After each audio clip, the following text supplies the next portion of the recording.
भारत को लगिला बड़ झटका। बांग्लादेश सीरीज पूर्वर स्टार खेलाड़ी बाहर। हाँ दर्शक बंधु, भारतीय क्रिकेट 2024-25 घरोई सीजन आरंभ 5 डिसेम्बर दुलीप ट्रॉफी होगाकू जाउछि। दुलीप ट्रॉफी प्रथम राउंड रे टीम इंडिया अनेक स्टार खेलाड़ी खेलुवा नजर आसबे। यह घरोई क्रिकेट्रु किछि खेलाड़ी नजर भारतीय टेस्ट टीम को फेरिबा उपरे रहिबो।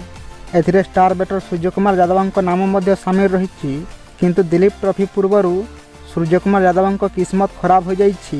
एबे तांकर टेस्ट टीम को फेरिबार स्वप्न भांगीगला। सूर्यकुमार यादव को दिलीप ट्रॉफी प्रथम राउंड आहत कारण बाहर कर दिया जाइछि। गत सप्ताह कोयम्बाटूर बुचिबाबू क्रिकेट टूर्नामेंट समय रे आहत होइतिले एवं से एबे पर्यंत आहतरू मुकिली नाहंती। यहाँ पर तांको किछि सप्ताह आराम दिया जाइछि।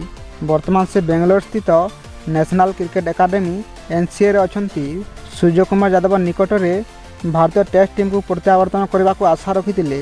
एमिते तांकर नजर दुलीप ट्रॉफी रे भल प्रदर्शन करने उपर थिला, किंतु आहत कारण सब उलट पालट हो जाइछि।